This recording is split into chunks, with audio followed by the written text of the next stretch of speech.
Hi, I'm a local hippie, and today I'm going to be talking about one of my favorite books ever.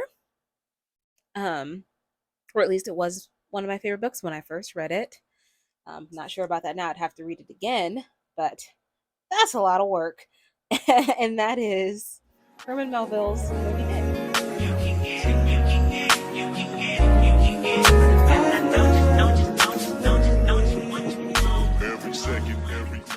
So, when it comes to Moby Dick, I read this book almost exactly a year ago. I think I read it in either January or February of 2023.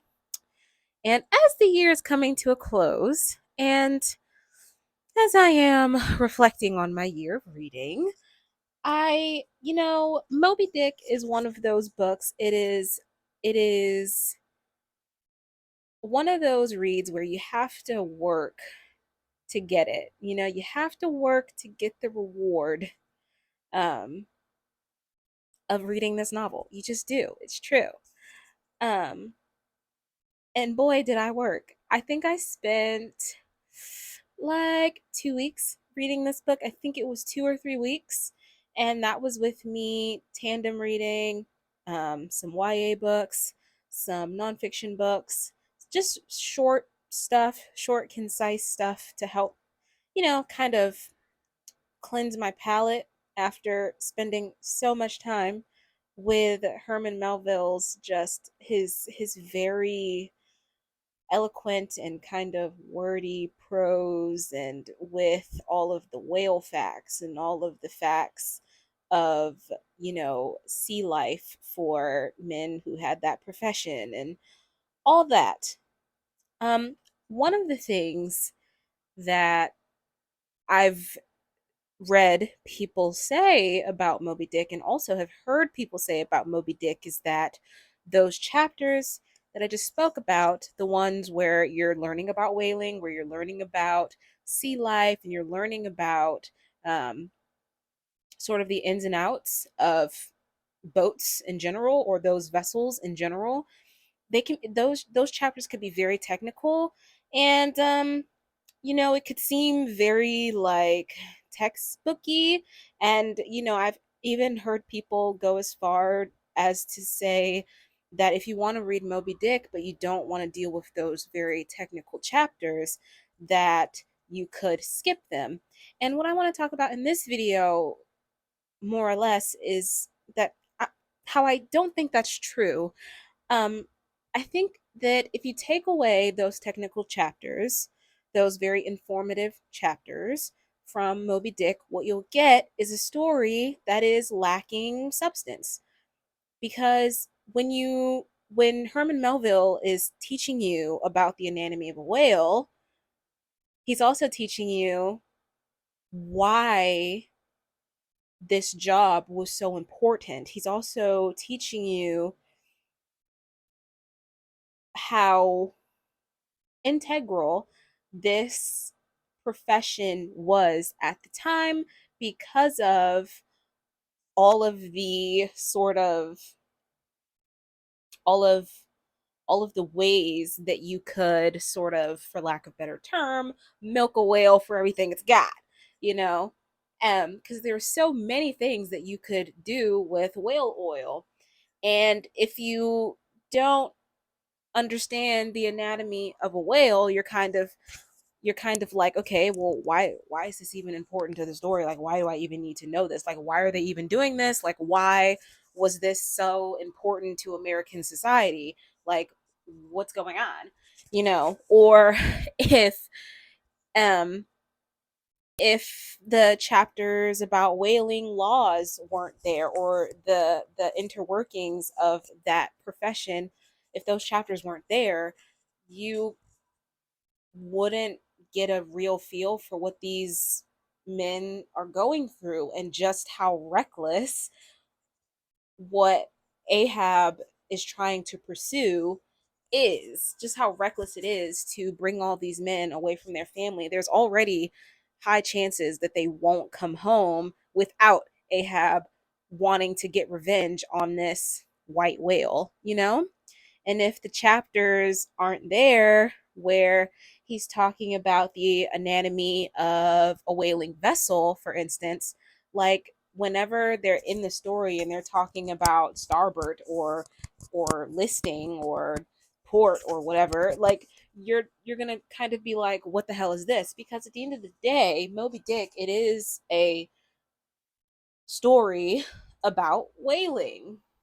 It is a story about the profession of whaling. It is a story about these men on this vessel chasing this whale.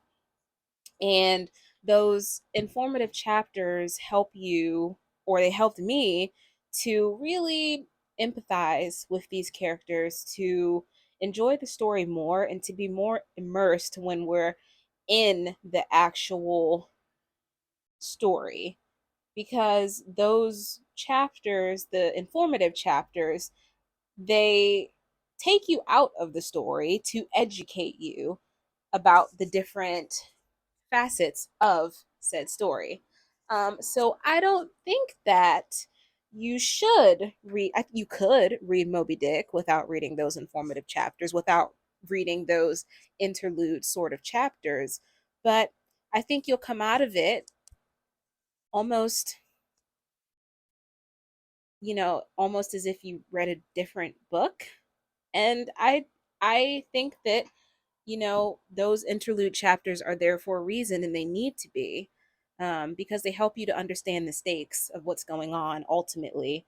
Um, and um, those interlude chapters were one of the reasons, a big, huge reason why I love this book. And I have lots of tabs in interlude in these interlude chapters. Chapter 65, the chapter is called The Whale as a Dish. And I have almost two whole paragraphs underlined. Oh my goodness, I don't think you can see. Hold on, let me see if I can get you to see. No, I don't think I can get you to see. But I'll read you something that I underlined. But what further depreciates the whale as a civilized dish is his exceeding richness. He is the great prize ox of the sea, too fat to be delicately good. Look at that hump, which would be as fine eating as the buffalo's, which is esteemed a rare dish, were it not such a solid pyramid of fat. But the spermaceti itself, how bland and creamy this is, like the transparent, half jellied white meat of a coconut in the third month of its growth, yet far too rich to apply a substitute for butter. Nevertheless, many whalemen have a method of absorbing it in some other substances and then partaking it. In the long try watches of the night, it is a common thing for the seamen to dip their ship biscuit into the huge oil pots and let them fry there a while. Many a good supper have I thus made. So basically, this chapter is just telling you kind of about whale as a dish. And it's kind of telling you, you know, all the different ways that the whale could be used, how all the different ways the oil could be used, the fat of the whale could be used, and I don't know. I For me, I think maybe it's just that I thought that it was very interesting, and I get that sometimes chapters like this, because it's outside of the story, granted, but it's very interesting because I don't know. I like learning about whales. I don't know. But I think ultimately what I'm trying to say is that if you don't want to read the interlude chapters because you think they are going to be boring, if you think they're going to take you away from the story, I think that maybe Moby Dick isn't the story for you to read. Because as I said, these chapters are in here for a reason. I believe that they enrich the story and that they add depth to what is happening.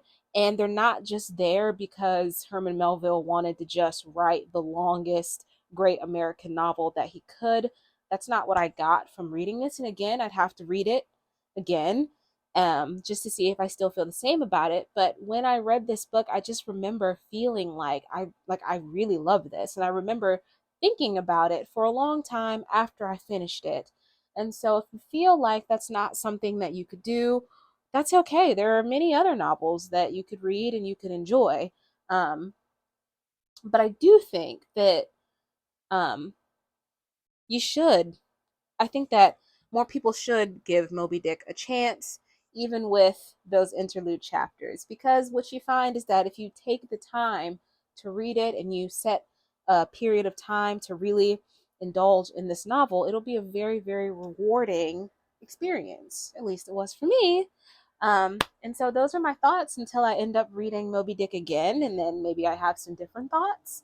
But yeah, I hope you have a good day. I hope you have a good evening and happy Vlogmas, happy Bookmas, and yeah, I'll see you when I see you. Bye.